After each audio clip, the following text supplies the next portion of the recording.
Hello बच्चों, आशा करता हूँ आप सभी अच्छे होंगे। प्यारे बच्चों, हम पढ़ रहे हैं आपकी कक्षा 6वीं के गणित पढ़ रहे हैं, अध्याय 4 पढ़ रहे हैं और ये अध्याय 4 का पहला वीडियो है। अध्याय 4 है हमारा पूर्णांक। ठीक है, तो आज हम पूर्णांक के बारे में पढ़ेंगे। इसके पहले हमने अध्याय 3 रेखाखंड के बारे में पढ़ा है और रेखाखंड को हमने 2 वीडियो में ख़त्म कर लिया है। ठीक है, तो ये रेखाखंड के दोनों वीडियो हमारे अभी जो वीडियो देख रहे हैं इस वीडियो के डिस्क्रिप्शन बॉक्स में लिंक दे दिया गया है, वहाँ से आप देख सकते हैं अध्याय 3 की पूरी पढ़ाई। अध्याय 1, 2, 3 सभी डिस्क्रिप्शन बॉक्स में लिंक दिया हुआ है, वहाँ से आप पढ़ सकते हैं। ठीक है, तो आज हम पढ़ने वाले हैं बच्चों पूर्णांक। ठीक है, अध्याय 4 पूर्णांक। तो चलिए हम शुरू करते हैं। तो आज हम क्या क्या पढ़ेंगे देख लीजिए आप। सबसे पहला हम देखेंगे कि पूर्णांक क्या है या किसे कहते हैं, ये पहली हम देखेंगे। इसके बाद पूर्णांक को संख्या रेखा पर निरूपित करना, संख्या रेखा पर कैसे दर्शाएंगे पूर्णांक को, इसको देखेंगे। इसके बाद पूर्णांक को जोड़ना और पूर्णांक को घटाना। ठीक है, ये चारों पॉइंट हम बारी बारी से देखेंगे। तो सबसे पहले हम समझेंगे कि पूर्णांक क्या है या किसे कहते हैं। प्यारे बच्चों, इसके पहले आपने गिनती या प्राकृतिक संख्या पढ़ा है, 1, 2, 3 ये ऐसे ही बढ़ते जाता है एक एक कर। ठीक है, तो ये कहलाती है प्राकृतिक संख्या। अगर इसके सामने हम 0 लगा देते हैं या 0 को शामिल कर देते हैं इस ग्रुप में, तो ये बन जाती है पूर्ण संख्या। क्या बन जाती है? पूर्ण संख्या। अब ये प्राकृतिक संख्या पूर्ण संख्या बन गई शून्य को मिलाकर।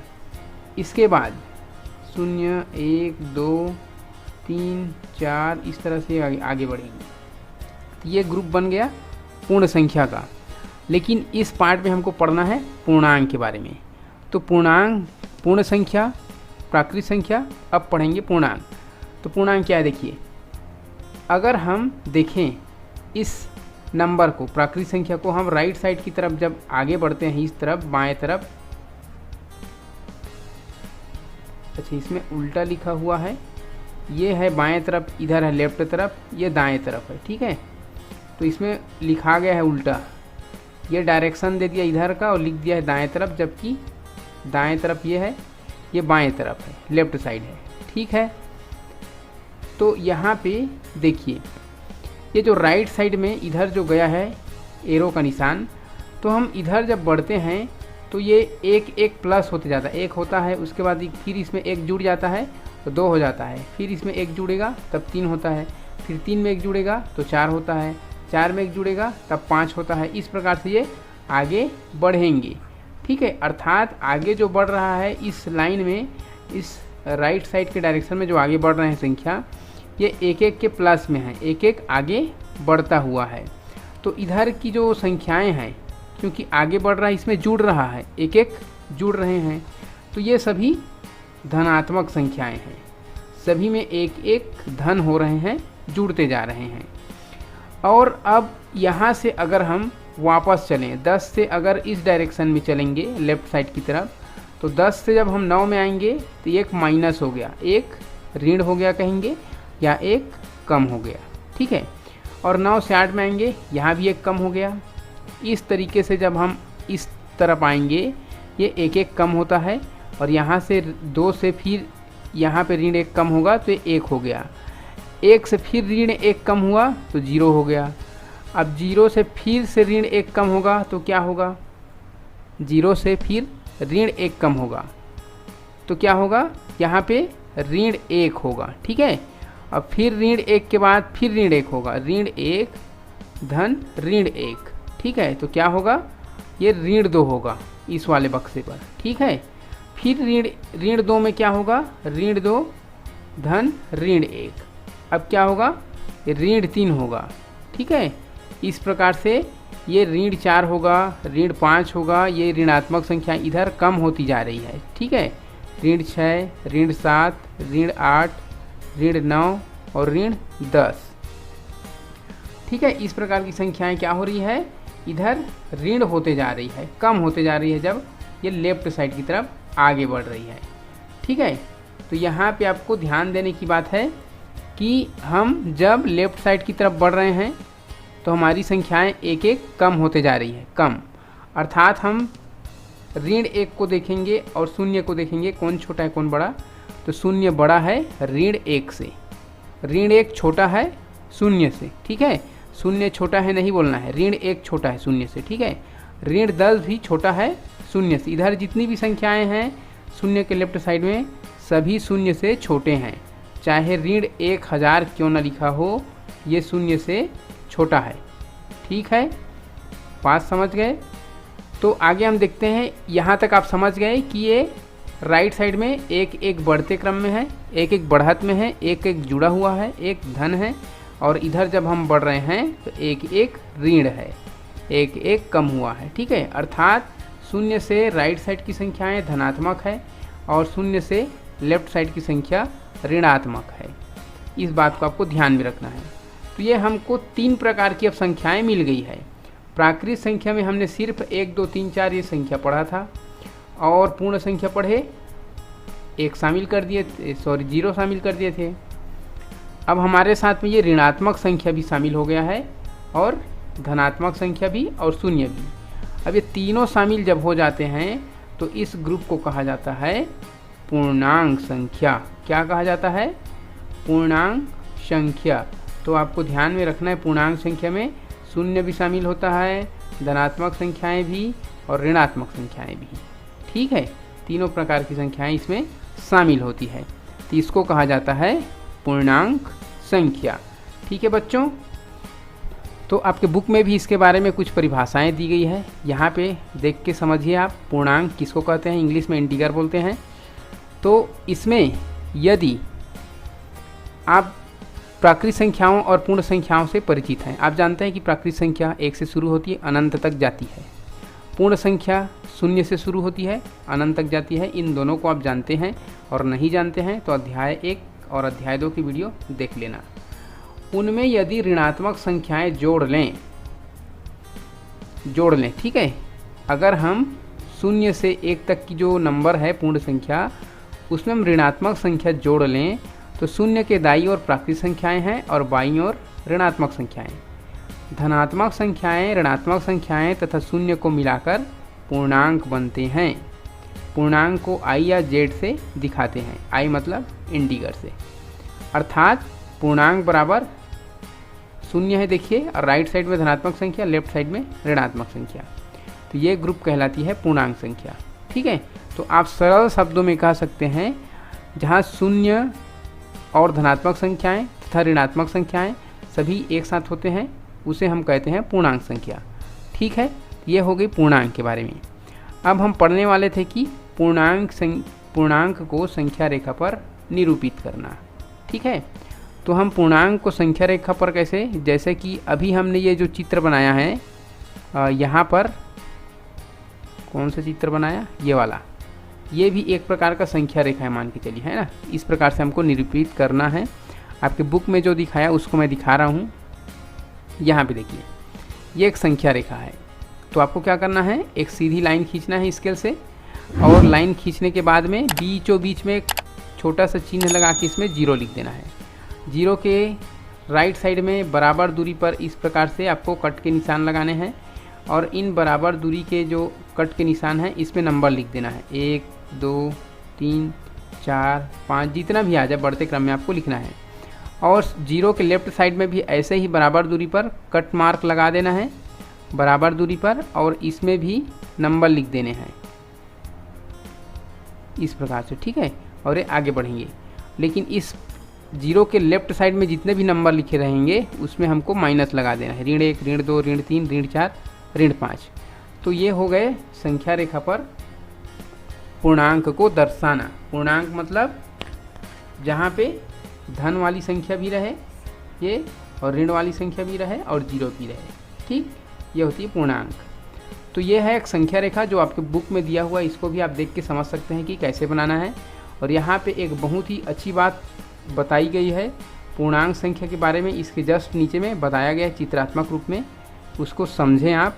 एक अच्छा चित्र दिया है, देखिए, छाया चित्र के माध्यम से पूर्णांक का प्रदर्शन कैसे समझना है आपको।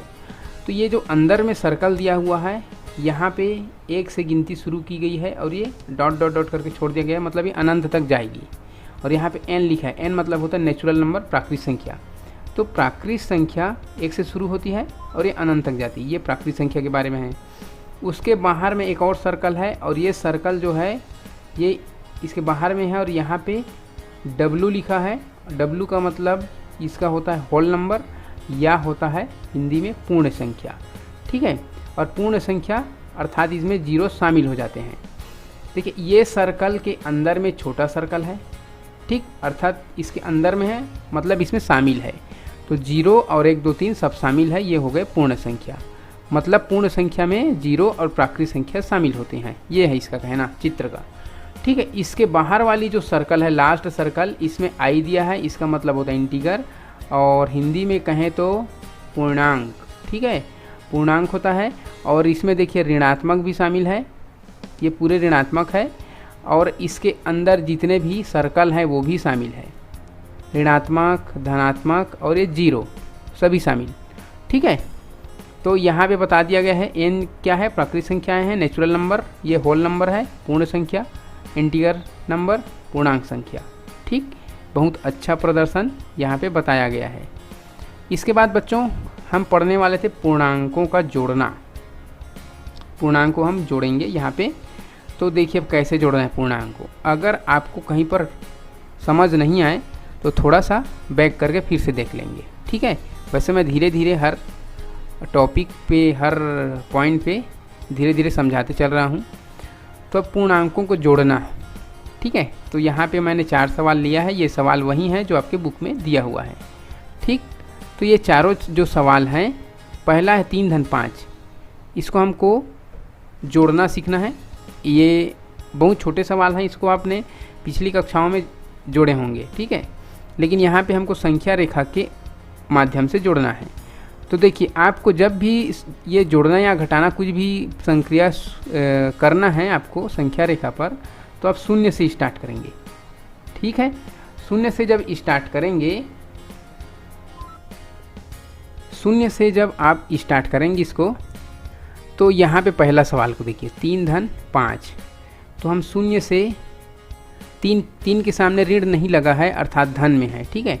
तो हमको इधर धन की तरफ बढ़ना है, 0 से किधर बढ़ना है, धन की तरफ। तो ये हम चले गए 1 2 3, 1 2 3, ठीक, यहाँ चले गए। फिर क्या लिखा है, धन 5। तो हमें धन की तरफ ही आगे बढ़ना है 5 स्थान। तो यहाँ से जब हम बढ़ेंगे तो 1 2 3 4 5 यहाँ पहुँच गए, ठीक, 5 स्थान हमने यहाँ पहुँच गए। तो ये है हमारा आंसर। 3 धन 5 बराबर क्या होगा, 8 होगा। यहाँ पे हम लिखेंगे 8, ठीक है। अब इसी प्रकार से सवाल नंबर दूसरा को देखिए। सवाल नंबर दूसरा में है ऋण 2 धन ऋण 5। तो यहाँ से आप शुरू करने के लिए आपको क्या करना है, पहले 0 से शुरू करना है। 0 पे अपना पेंसिल या पेन जो भी है उसको आप 0 पर रखें। 0 पर रखने के बाद ऋण 2 लिखा है अर्थात हमको ऋण की तरफ आगे बढ़ना है। कितना, 2 लिखा है तो 2 स्थान। तो 0 से 1 2, तो हम यहाँ पे पहुँच गए ऋण 2 पे। इसके बाद क्या है, धन मतलब आगे बढ़ाना है। कितना, ऋण की तरफ 5 स्थान। तो ऋण की तरफ 5 स्थान बढ़ाना है। तो हमको यहाँ से 5 स्थान 1 2 3 4 5, ठीक है। तो यहाँ से जब हम 5 स्थान आगे बढ़ाए हैं तो हम पहुँच गए हैं ऋण 7 पर, ठीक है। और हमारा उत्तर आ गया ऋण 7, ठीक है। अर्थात ऋण 2 और ऋण 5 को जोड़ेंगे तो हमको मिलेगा ऋण 7, ठीक। अब इसी प्रकार से तीसरा सवाल को भी समझ लीजिए। तीसरा सवाल है 8 धन ऋण 5। तो 8 है, इसको पहले मैं इरेज कर देता हूँ। हमने सवाल हल कर लिया है। हम 0 से स्टार्ट करेंगे फिर से। और सबसे पहले 8, ये 8 में ऋण नहीं लगा है, धनात्मक है। तो हम 0 से धनात्मक की ओर बढ़ेंगे 8 स्थान। तो हम पहुँच गए 8 पर। अब क्या दिया है, धन ऋण 5। धन मतलब जोड़ना है। कितना जोड़ना है, ऋण 5। तो ऋण की तरफ, अब ऋण 5 है तो ऋण की तरफ 5 स्थान हमको आना है। इधर हमको कितना आना है, 5 स्थान।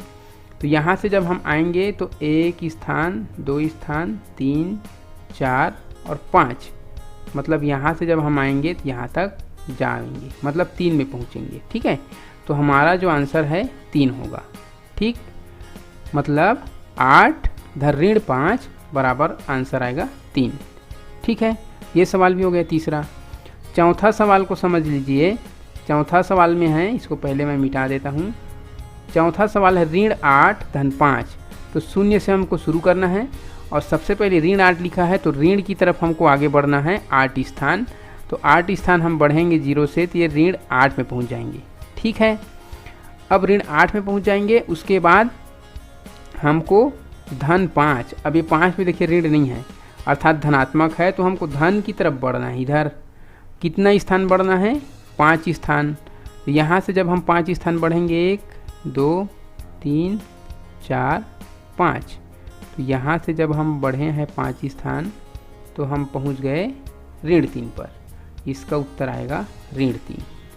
ठीक है, ये हम 4 सवाल हल कर दिए। इस प्रकार से आपको भी हल करना है।